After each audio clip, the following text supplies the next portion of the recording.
আজ অদিতি ঘোষের লেখা একটি গল্প শোনাব। গল্পটির নাম অনুরাগের ছোঁয়া। প্রতিদিনের মতো আজও নিজের স্কুলের দিকে না হেঁটে প্রীতিলতা গার্লস স্কুলের গেটের কাছাকাছি গিয়ে দাঁড়ালো রজত। এটা অবশ্য নতুন কিছু নয়। রোজই এইখানে দাঁড়িয়ে দক্ষিণের রাস্তার দিকে তাকিয়ে সময় গোনে ও। স্কুলের গেট পেরিয়ে অনুমিতা ভেতরে ঢুকে যাওয়ার পর নিজের স্কুলে মানে দেশবন্ধু বিদ্যানিকেতনের দিকে পা বাড়ায় ও। অনুমিতা কোনোদিন ঘুরেও তাকায় না ওর দিকে। তবুও নেশাগ্রস্তের মতো রোজই আসে শুধু অনুমিতাকে এক পলক দেখার জন্য। অনুমিতা ওরফে বেবি আর রজত ওরফে রাজুর বাড়ি একেবারে কাছাকাছি, মাঝে 3টে বাড়ির তফাৎ। তবুও এক বাড়ির দোতলা ছাদ থেকে আর একটা বাড়ি দেখা যায়।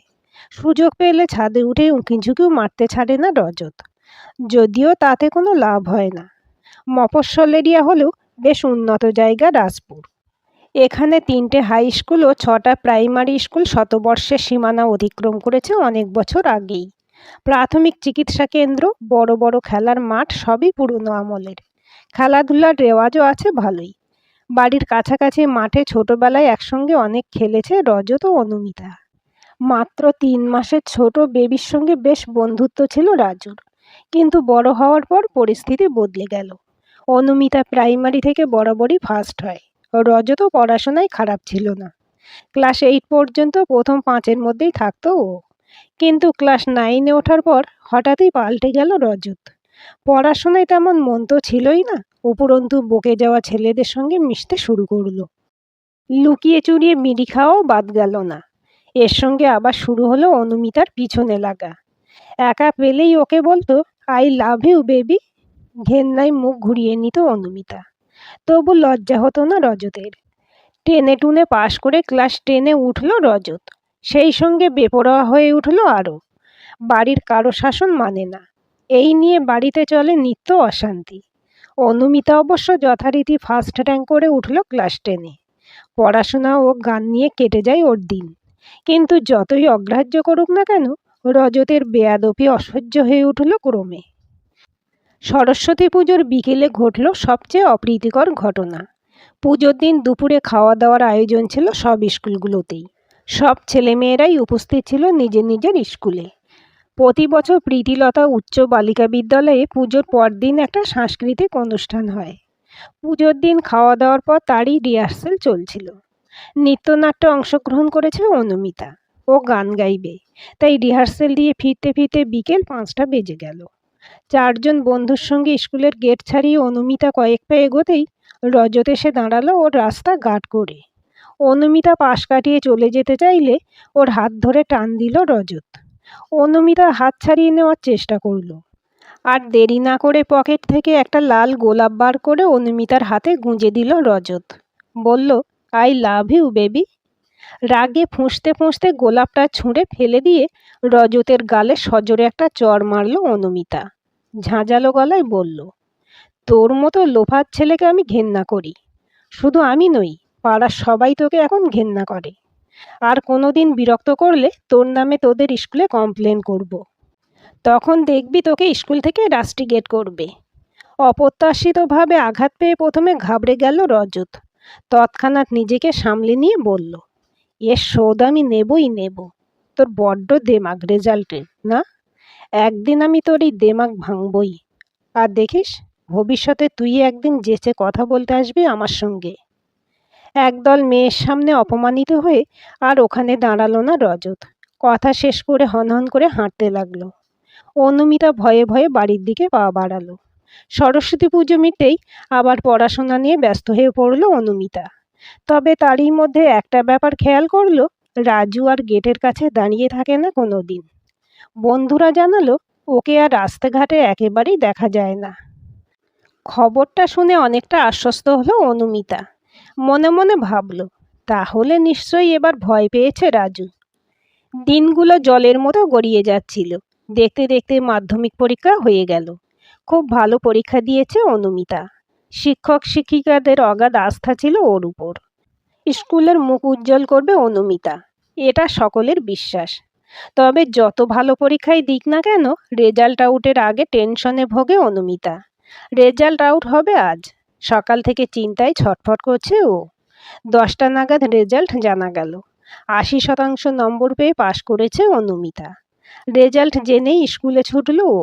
টিচাররা সবাই ভীষণ খুশি। অবশ্য তার মধ্যে আর একটা খবরও কানে এলো। দেশবন্ধু বিদ্যানিকেতন এবার সবচেয়ে ভালো ফল করেছে।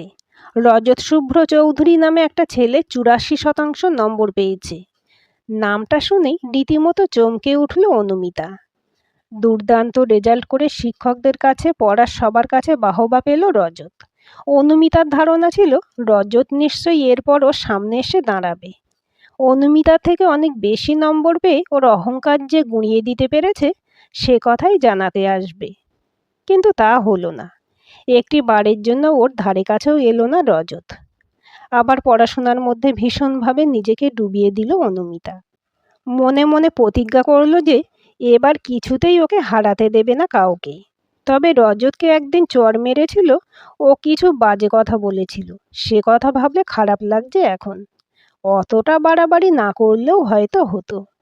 কিন্তু একটা বিষয় বড় অবাক করে দিয়েছে ওকে। মাত্র 1 বছর সময়ের মধ্যে কি করে নিজেকে অতটা তৈরি করলো রজত। যে ছেলে কোনোদিন প্রথম 3-এর মধ্যে থাকেনি স্কুলে, সে হয়ে গেল স্কুলে টপার। তার মানে নিশ্চয়ই খুব হার্ড পরিশ্রম করেছে ও। এবার ওকেও আরও খাটতে হবে। আর কিছুতেই ওকে টপকাতে দেবে না রজতকে। 2 বছর দেখতে দেখতে পেরিয়ে গেল। উচ্চ মাধ্যমিক পরীক্ষার ফল প্রকাশিত হলে দেখা গেল এবারও 3টে স্কুলের মধ্যে সর্বোচ্চ নাম্বার পেয়েছে রজত শুভ্র চৌধুরী। স্কুলে গিয়ে যখন খবরটা শুনল অনুমিতা, তখন হিংসার বদলে একটা অদ্ভুত রকম ভালো লাগা অনুভব করলো ও। কেন এমনটা হচ্ছে তা অবশ্য বুঝতে পারল না। তবে কি মনে মনে ও চেয়েছিল যে রজত ভালো হয়ে যাক? পুরনো কথাগুলো মনে পড়ে গেল। রজত বলেছিল, ভবিষ্যতে তুই একদিন যেচে কথা বলতে আসবি আমার সঙ্গে। আসলে খুব কষ্ট পেয়েছিল ও সেদিন অনুমিতা চটা মারায়। যতই হোক ছোটবেলার বন্ধু তো। তাহলে কি ওর সাফল্যের জন্য একবার গিয়ে ওকে কনগ্রাচুলেশন জানিয়ে আসবে? না না, সেটা সম্ভব নয়। এখন সেটা করতে গেলে তো রজতের কথাটাই সত্যি হয়ে যাবে। অনেক ভেবেচিন্তে না যাওয়াই মনস্থ করল অনুমিতা। কয়েকদিনের মধ্যেই কলকাতায় চলে গেল রজত। জানা গেল যাদবপুর ইউনিভার্সিটিতে ভর্তি হবে রজত কেমিস্ট্রি অনার্স নিয়ে। হোস্টেলে থেকে পড়াশোনা করবে ও। স্কুলের শিক্ষকদের জানিয়েছে ও যে ডাক্তার বা ইঞ্জিনিয়ার হওয়ার কোনো বাসনা নেই ওর। ও হতে চায় অধ্যাপক। অনুমিতার স্বপ্ন অধ্যাপনা বা শিক্ষকতা করা। ইংরেজি পড়তে ভালো লাগে ওর ছোট্ট থেকে। এখন ওর ইচ্ছা ভবিষ্যতে ইংরেজি সাহিত্য নিয়ে গবেষণা করা। তাই সায়েন্স নিয়ে পড়াশোনা করার পরও ইংলিশ অনার্স নিয়ে ভর্তি হলো হুগলি উইমেন্স কলেজে। 8টা বছর পেরিয়ে গেছে। অনুমিতার স্বপ্ন পূরণ হয়েছে। এখন বর্ধমান উইমেন্স কলেজে অধ্যাপনা করে ও। তবে সেই সঙ্গে ওর একটা নতুন কাজ হয়েছে, রজতের খোঁজ খবর নেওয়া। রজত এখন যাদবপুর ইউনিভার্সিটিতে অধ্যাপনা করে। কথাটা ভাবলে ভীষণ ভালো লাগে অনুমিতার। একটা গাড়ি কিনেছে রজত। ও বাড়ি এলে ছাদ থেকে লুকিয়ে দেখতেও ছাড়ে না অনুমিতা। ওকে দেখলেই মনে পড়ে যায় স্কুল জীবনে ওর করা সেই পাগলামিগুলো। প্রতিদিন স্কুলের গেটে দাঁড়িয়ে থাকা আর সুযোগ পেলেই আই লাভ ইউ বেবি বলা। ভাবতে সত্যিই অবাক লাগে। ক্লাস 9-এ পড়া সেই বয়সের ছেলে ভালোবাসার কি বুঝতো? কেন অমন করতো ও? আচ্ছা, এখনো কি মনে আছে ওর সেই সব কথা? নাকি অনুমিতা একাই এসব ভাবে? আজ রবিবার, কলেজ নেই। ব্রেকফাস্ট করে নিজের ঘরে বসে একটা জার্নালে চোখ বোলাচ্ছিল অনুমিতা। হন্তদন্ত হয়ে ঘরে ঢুকলেন অনুমিতার মা লাবণী বসু। দ্রুত সিঁড়ি ভাঙার কারণে রীতিমতো হাঁপাচ্ছেন উনি। অনুমিতা অবাক হয়ে মায়ের দিকে তাকালো। কি হয়েছে মা? তুমি এমন হাঁপাচ্ছ কেন? বাবা ঠিক আছে তো? লাবণী হাঁপাতে হাঁপাতেই হাসলেন।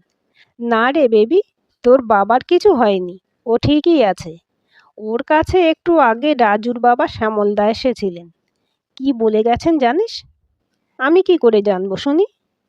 উনি বলে গেছেন রাজু যে ছোট থেকেই বেবিকে বিরক্ত করতো তা আমরা জানতাম। পড়াশোনা না করে এইসব করার কারণে অনেক বকাঝকাও করেছি আমরা ওকে। কিন্তু ও যে সত্যি বেবিকে ভালোবাসতো তা আমরা জানতাম না। জানলাম আমার মেয়ে রিমার কাছে। রাজুকে বিয়ের কথা বললেই ও আপত্তি জানায়। রিমার কাছে শুনে বেবির সঙ্গে বিয়ের প্রস্তাব দিই ওকে, আর আপত্তি করেনি সরাসরি। তবে বলেছে যে ওর নাকি একটা প্রতিজ্ঞা আছে, ওটা পূরণ হলে তবেই বিয়ে করবে। তার আগে পর্যন্ত আমাদের অপেক্ষা করতে হবে। কি প্রতিজ্ঞা আমরা বুঝতে পারছি না, তাই কথাটা জানাতে তোর কাছে ছুটে এসেছি আনন্দ। যদি তোরা বা তোর মেয়ে কিছু জানে একটু দেখিস। রাজু রাজি হলে আমি নিজে বিয়ের প্রস্তাব নিয়ে আসবো তোর বাড়িতে। শ্যামলদা চলে যাওয়ার পর তোর বাবা আমাকে পাঠালো তোর কাছে। তুই কি কখনো বন্ধুদের মুখে শুনেছিস ওর প্রতিজ্ঞার কথা? সত্যি কথাটা এতদিন যখন কেউ জানেনি, তখন আর নতুন করে জানাতে চায় না অনুমিতা। ও আস্তে আস্তে ঘাড় নাড়ল। আমি কিছু জানি না মা। তাছাড়া তোমরা ছাড়ো তো ওসব কথা। আমি বিয়ের জন্য এখন ভাবছি না।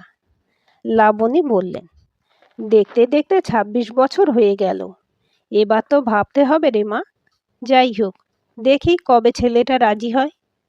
মা চলে যেতে নিজের মনেই হাসল অনুমিতা। তার মানে সে প্রতিজ্ঞা মনে রেখেছে রাজু। কথাটা ভেবে ভীষণ ভালো লাগছে অনুমিতার। নিজেকে যোগ্য প্রমাণ করার জন্য অনেক পরিশ্রম করেছে রাজু। এবার সময় এসেছে, আর কষ্ট দেওয়া উচিত হবে না ওকে। গানের দিদিমণির কাছে যাচ্ছে বলে বিকেলের বাড়ি থেকে বের হলো অনুমিতা। ফুলের দোকান থেকে একগুচ্ছ লাল গোলাপ কিনে রজতদের বাড়ির দিকে পা বাড়ালো। অনেকদিন আসেনি এই বাড়িতে, বেশ সংকোচ হচ্ছে। তবু সেই সংকোচ কাটিয়ে কলিং বেল বাজালো অনুমিতা। শ্যামল কাকু বা কাকিমা নয়, দরজা খুলল রিমা। মনে মনে ঈশ্বরকে ধন্যবাদ জানালো অনুমিতা। পাড়ার মেয়ে রিমা এবার ইউনিভার্সিটিতে ভর্তি হয়েছে। দেখা হলে ওর সঙ্গে কথা বলে অনুমিতা। রিমার গলায় খুশির ছোঁয়া। এক মুখ হেসে বলল, তুমি এসেছো বেবিদি? আমার যে কি ভালো লাগছে, তোমাকে বোঝাতে পারবো না। কোনো ভনিতা না করে অনুমিতা সরাসরি রজতের খোঁজ করল। রিমা বলল, দাদা ভাই ওপরে স্টাডিতে আছে, বাবা মা একটু বেরিয়েছে, চলো আমি তোমাকে নিয়ে যাচ্ছি। সিঁড়ির একটা করে ধাপ উঠছে আর বুকের ভেতর উতাল পাতাল করছে অনুমিতার। কিভাবে দাঁড়াবে রাজুর সামনে? কি বলে সম্বোধন করবে ভেবে পাচ্ছে না। এতদিন পর তুই বলতে খারাপ লাগছে, আপনিটাও অস্বস্তিকর। তবে কি তুমি বলবে? না, কিছুই বলবে না ও। ভাব বাচ্চা কথা বলবে। তারপর রাজু যা বলে সম্বোধন করবে সেটাই করবে ও। করিডর পেরিয়ে স্টাডি রুমের সামনে দাঁড়িয়ে রিমা গলা চেপে বলল, তুমি যাও, আমি নিচে যাচ্ছি, একটু পরে আসছি। কথাটা বলেই নিচে নেমে গেল রিমা। ঘরের ভারী পর্দা ঠেলে সামনে দাঁড়ালো অনুমিতা। দেখলো একটা মোটা বইয়ের পাতায় ডুবে আছে রজত। কথা বলতে গিয়ে ওর গলাটা কেঁপে উঠল।